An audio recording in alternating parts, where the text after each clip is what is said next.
এই যে ফল, একটা হচ্ছে ফুল হয় এবং অপরটা হচ্ছে ফল হয়। তো ফুলের যে অংশটা, এই পুরো অংশ একটা ফুল ছিঁড়বেন। ফুল ছেঁড়ার পর ফুলের যে পাপড়ি থাকে এটাকে ছিঁড়ে ভিতর থেকে রেণু বের করবেন, এবং দেখবেন যে এখানে ছোট্ট একটা এরকম লম্বা আছে, ওইটাকে দিয়ে এটার আস্তে করে নিচে, মানে পিসের যে সাইড, নিচের অংশ, এই ফলের নিচে যে ফুল থাকে ফুলে ছোঁয়াই দিবেন, মানে একটু টাচ করিয়ে দিবেন। তো এটা যখন আপনি করতে পারবেন তখন মোটামুটি এই ফলটা টিকে যাবে, মানে এটা পরাগায়ন হয়ে গেল। আসসালামু আলাইকুম রহমতুল্লাহ।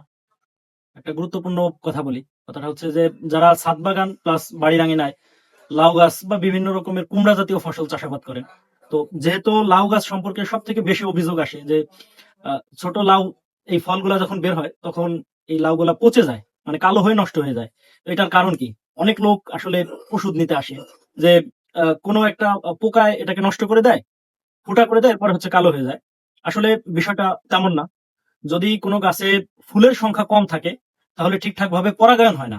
আর এই যখন পরাগায়ন হবে না তখন লাউ পচে যাবে। দেখেন, আজকেও দুইটা নিয়ে আসছে, এই যে এই ধরনের কালো হয়ে নষ্ট হয়ে যায়। প্রথম দিকে এইভাবে বের হয়, পরে হচ্ছে এরকম হয়ে যায়।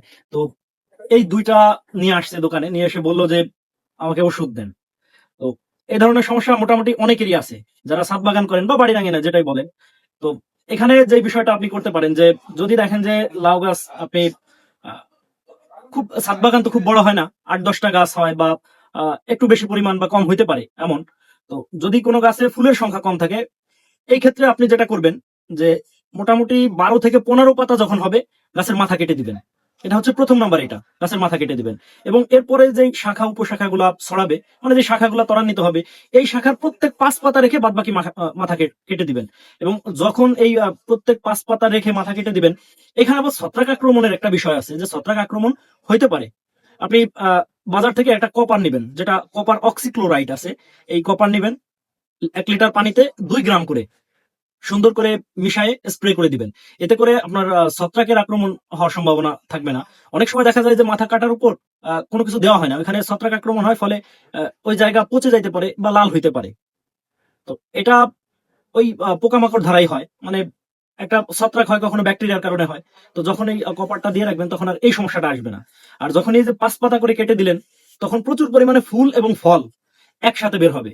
আর যখনই ফুল ফল একসাথে বের হবে তখন গাছের ঠিকঠাক পরাগায়ন হবে, মানে ফুল এবং ফল ধারা। আর যখন পরাগায়ন হবে তখন আপনার এই প্রত্যেকটা ফল টিকে যাবে।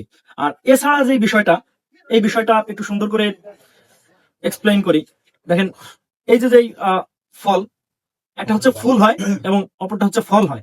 তো ফুলের যে অংশটা, এই পুরো অংশ একটা ফুল ছিঁড়বেন।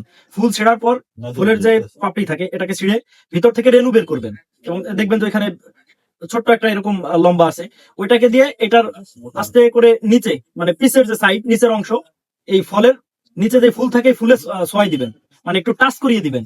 তো এটা যখন আপনি করতে পারবেন তখন মোটামুটি এই ফলটা টিকে যাবে, মানে এটা পরাগায়ন হয়ে গেল।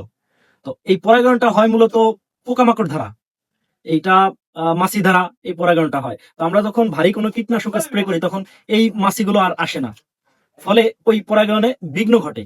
তো এই জন্য একটা ফুল দ্বারা 3টা ফলকে আপনি পরাগায়ন করতে পারেন, তাহলে এই ফলগুলো টিকে যাবে। তো মোটামুটি কৃষি সম্পর্কে যে তথ্যগুলা দেই, এগুলা আমার অভিজ্ঞতা থেকে বলতে চেষ্টা করি। এরপরও যদি কারো কোথাও ঠেকে যান, তাহলে অবশ্যই উপজেলা কৃষি অফিস, আমাদের স্যাররা আছে, আমরা সবাই স্যারদের সঙ্গে গিয়ে আলাপ করতে চেষ্টা করবো, এবং স্যাররা এই বিষয়টাকে সুন্দরভাবে হ্যান্ডেল করে। এবং আরো একটা বিষয় আছে যে মাছি পোকা বসে এই ফলগুলা নষ্ট করে দেয়, যেটাকে আমরা গল মাছি বলি। এই গল মাছি হচ্ছে, অনেক জায়গায় আমরা এমনি মাছি পোকাও বলি। তো এই গল মাছি সুন্দর করে আসে, বসে, এবং ওইখানে হুল ফোটায়, যেটা বলি যে পিছনে যে সুই থাকে, এই সুই দিয়ে হুল ফোটায়, এবং ওইখানে প্রচুর পরিমাণে ব্যাকটেরিয়ার জন্ম নেয় এবং ওইখান থেকে পচে পড়ে যায়। এটার জন্য যেই ফেরেমন ফাঁদ আছে, এই ফেরেমন ফাঁদ নিয়ে অনেক সময় আলোচনা করব। তো পরিশেষে আজকের ভিডিও এই পর্যন্তই। যদি ভিডিও ভালো লাগে গ্রহণ করেন, বাকি ভালো না লাগলে অ্যাভয়েড করেন। তো সকলে ভালো থাকবেন, সুস্থ থাকবেন। আল্লাহ হাফেজ।